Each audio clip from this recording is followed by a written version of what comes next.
শেখ হাসিনা মামলার বিচার কার্যক্রম নিয়ে ট্রাইব্যুনাল চত্বরে বিস্তারিত জানাচ্ছেন অ্যাটর্নি জেনারেল মোহাম্মদ আসাদুজ্জামান। সরাসরি চলে যাচ্ছে সেখানে। মানদণ্ডে এই সাক্ষীকে ওভাররুল করার, ফেলে দেওয়ার সুযোগ খুব কম, এটা বলেছি। একই সাথে বলেছি আমেরিকান দম্পতি রোজেনবার্গ, নাম শুনেছেন, জুলিয়াস রোজেনবার্গ অ্যান্ড অ্যাথেল রোজেনবার্গ। ওদের 1951 সালে আমেরিকার আদালত যখন বিচার করতে গিয়েছিলেন, সেই বিচার প্রক্রিয়ার সামনে এসে দাঁড়ান গোটা বিশ্ব জনমত। নোবেল লরেটি থেকে শুরু করে ইভেন মামলার যিনি প্রধান সাক্ষী ছিলেন সে পর্যন্ত লিখলেন যে একেই সাজা দিও না। কিন্তু প্রসিকিউশন থেকে বলা হয়েছিল, প্রমাণ করতে সক্ষম হয়েছিল, এই দুইজনের গুপ্তচর বৃত্তির কারণে, দেশবিরোধী কর্মকাণ্ডের কারণে কোরিয়ান দ্বীপে লাখ লাখ নিরীহ মানুষ মারা গিয়েছিল।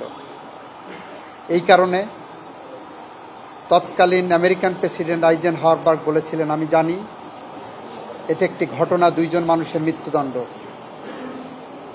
কিন্তু এই ছোট্ট ঘটনার প্রেক্ষিতে আগামী প্রজন্মের লাখ লাখ নিরীহ মানুষ তার জীবন দেওয়া থেকে বেঁচে যাবেন। আমি এটাও বলেছি, রোজেনবার্গ দম্পতি মৃত্যুর দুয়ারে দাঁড়িয়ে বলেছিলেন, ফাঁসির কাষ্ঠের সামনে দাঁড়িয়ে বলেছিলেন চোখে চোখ রেখে, তার লয়ারকে সর্বশেষ চিঠি দিয়ে যেটা বলেছিলেন ফাঁসির কাষ্ঠ থেকে, যে আগামী প্রজন্মের জন্য, আগামী পৃথিবীর জন্য আমাদের মৃত্যু হয়তো একটা উজ্জ্বল দৃষ্টান্ত হয়ে থাকবে।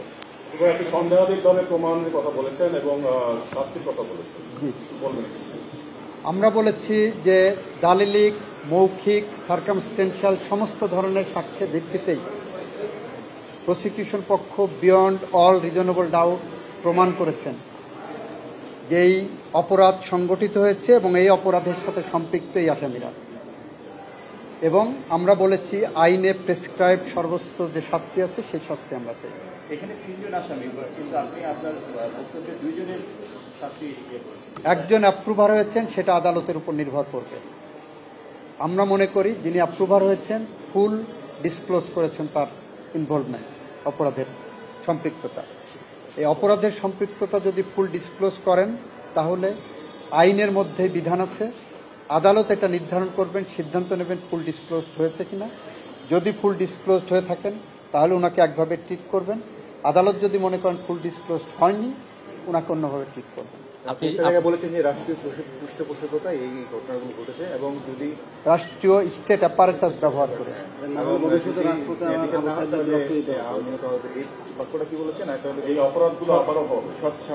আমি যদি এই অপরাধের বিচার না করতে পারি তাহলে কবি হেলাল হাফিজের ভাষায় উত্তর পুরুষের ভীরুকা পুরুষের উপমা হয়ে থাকবো আমরা।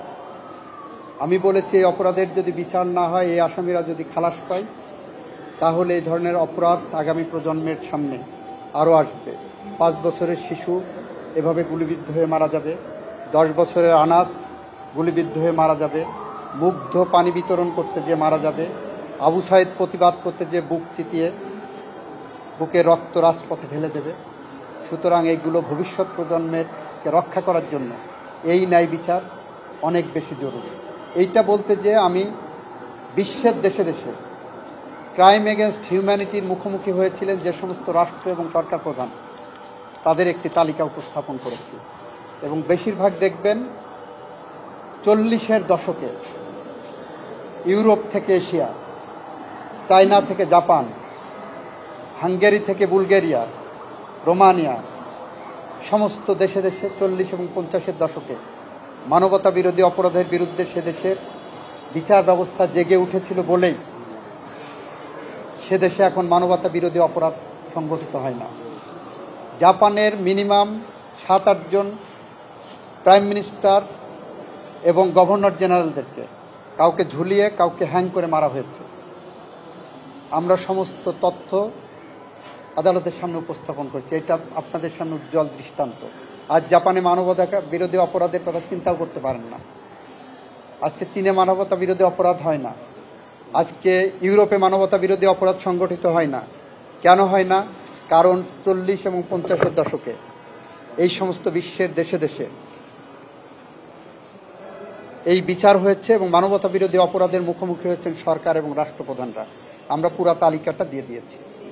আপনার দাবির প্রেক্ষিতে চেয়ারম্যান স্যার তিনি বলছিলেন যে জাস্টিস উইল ডান, এবং তিনি আপনাকে ইনশিওর করছিলেন যে দুই পক্ষেই যাতে দুই ন্যায় পক্ষই বিচার পায়। যাতে, এটা একটু of course, মানে আপনি of course. কি বলছিলেন যদি একটু বলেন। চেয়ারম্যান সাহেব বলেছেন ন্যায় বিচার অর্থ হলো দুই পক্ষই ন্যায় বিচার পাবেন। আমিও সেটাই বলেছি আদালতের সামনে। এখানে অনেকেই বলছেন যে আসামি পক্ষে ন্যায় বিচার পাক, আমি বলছি দুই পক্ষই ন্যায় বিচার পাবেন। আপনারা যারা বাইরে কথা বলছেন সিভিল সোসাইটির নামে, মানবাধিকারের নামে, বা রাজনৈতিক কর্মী হিসেবে যারা কথা বলছেন, তারা ন্যায় বিচারের কথা বলুন। দুই পক্ষের জন্য ন্যায় বিচার, আসামির জন্য যেমন ন্যায় বিচার নিশ্চিত করা রাষ্ট্র এবং আদালতের দায়িত্ব একটা জায়গা আছে, অ্যাট দি সেম টাইম আমার ভিতর থেকে 1400-র উপরে মানুষ হত্যাকাণ্ডের শিকার হয়েছে, 30,000। ট্রাইব্যুনাল চত্বরে কথা বলছিলেন অ্যাটর্নি জেনারেল মোহাম্মদ আসাদুজ্জামান। আমরা সরাসরি সেখানে ছিলাম।